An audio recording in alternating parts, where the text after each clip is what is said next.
akamyufu ka NRM kaleka kawukanyizza abantu mu bitundu bya Nkole olwa ssente empitirivu ezayitingana. Wabula bangi kubawangulwa na buli kati bakyewuunya engeri ssente gye zayonoona mu demokrasiya mu kibiina kyabwe. But me, I blame few individuals who take themselves to be big. Actually, it is not State House that sent Shiba to come and start bribing people. The vehicle is there and herself giving out money. The evidence is there. The evidence of Msheria is there. The evidence of John Rujot is there. This is not NRM. Ngebule ennaku ntono ddala akalulu kabonna okutuuka. Twogeddeko n'abalonzi okutubuulira embeera y'okunoonya akalulu oba ekyalimu omusimbe ng'ogwali mu kamyufu. Buli woyita abantu okukuŋŋaana baba baagalayo amazzi. Kimanyiddwa nti okugulirira abalonzi musango. Abatuuze mu kitundu kino batoboledde nti bo babamanyiiza era okwogerako gye bali osooka kubabuulira ky'obaleetedde. Abantu ababulijjo bakibala n'atugamba ne baapalamenti agenda kufuna obukadde 5 omwaka mulamba kati nzazze asabye akalulu ngenda kufunira muwa. Kati bagamba bw'otaba na ssente n'enkuŋŋaana zo nga bazizira. Ate abantu biija baratamwa ebintu by'okushanga beebembezi barabeeta barabyirukira munonga. In fact, ebirebe omuntu omwembezi ari kweta urukiiko rw'abantu turn up era banje.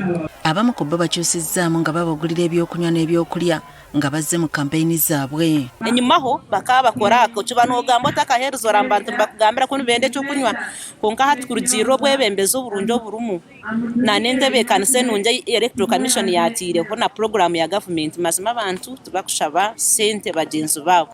Hati nka candidate umwe ko yayeta nk'abantu nko kuturyaha arabasa kutekaho nkakamere nengashagure nko busoda abantu babunye naye yakwira kasete umazima n'umucama konka atakakwata nkisite ngo azitenka izisha arabasa kuteka emere abantu barye agura obusoda abantu babunywe. Waliwo gye bakyabawa ssente naye nga bakikola mu bubba. Abantu bonye okubaranyeta batwaza mu rukiiko batwite urukiiko gati nk'abesimbe ba candidates bakubara tweta tuba turabendaho rusenti konka wakishika nayaza gukora sente abakomucama nk'amazima atakakora rusente mu bwije. Babeesimbeyo mu bitundu bino bagamba nti wadde nga abantu bakimanyi bulungi nti bakkirizibwa kugaba ssente mu campaign bagenda mu maaso n'okuzisaba. Omuntu omusaba akalulu n'akugamba akalulu ka Uganda kafuuka ka ssente oba tompadde ssente sikuwa akalulu kange. Agamba nti abalonzi kati batunuulira ani alina ky'abawadde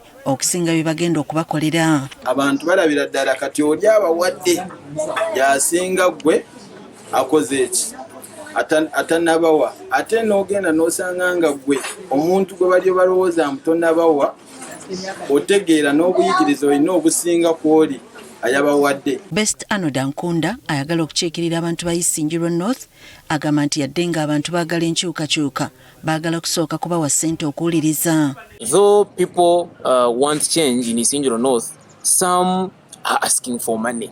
Immediately after sending a message, people are asking, how are you going? We want money. Please give us this, give us this. Kintu kidogo is becoming a problem. Kati okwewala embeera eno ey'okusaba ssente ye yasalawo okukola kakuyege wanju ku nju. Why? Because I knew very many people will ask for this because most of the people, most of the leaders, most of the candidates I'm having into this race are gushing out money, a lot of money. Ye Agatha Tusasire ayagala okukiikirira abantu ba Mbarara City North agamba nti akakiiko k'ebyokulonda tekafuddeyo okusomesa bantu akabi akali mu kuweebwa ssente mu kalulu. Ekyogera n'ekigamba ffe abagenda mu field Party Electoral Commission tevuddeyo kugenda mu bantu n'ebagamba bw'oba olaba omuntu agaba ssente ne tutegeezeko. Agatha agamba waliwo banna abatalina busobozi abavudde mu kalulu olw'okubulwa ssente z'okuwa abalonzi. Ky'oba olaba abantu bonna baakavuddemu ne bakalekera ne bagamba akalulu k'abagagga akalulu si ka muntu mwavu. Twogeddeko n'omwogezi w'akakiiko k'ebyokulonda Julius Mukyunguzi ku lukomo lw'essimu n'ategeeza nga bwe guli omulimu gw'abalonzi n'abeesimbyewo okulonkoma abagaba ssente mu kalulu. And anybody who gets evidence of anybody involved in voter bribery, both the giver and the receiver, both the giver and the receiver will be in contravention of electoral laws, and therefore they would be liable. agamba nti omulimu gwe bagukola ogw'okusomesa abantu ku nsimbi mu kalulu era tewali atakimanyi nti kimenya mateeka. There is no single candidate who does not know that voter bribery is an offense because each candidate was given guidelines and they know them. Embeera eno bangi bazze bajoogerako okuviira ddala ku bannakibiina kino abalumiriza abakulu mu NRM okugulirira abantu baabwe ababa beesimbyewo nga kwotadde n'okubasuubiza ebifo eby'enjawulo ko n'okutiisibwatiisibwa wadde nga tebannabaawo yenna akwatibwa ku nsonga zino. Eyakasembyeyo okwogera ku nsonga eno ey'ensimbi mu kalulu ye Ssaabasajja Kabaka naye yeewuunyizza omusimbi ogweyitingana mu kalulu gye guva.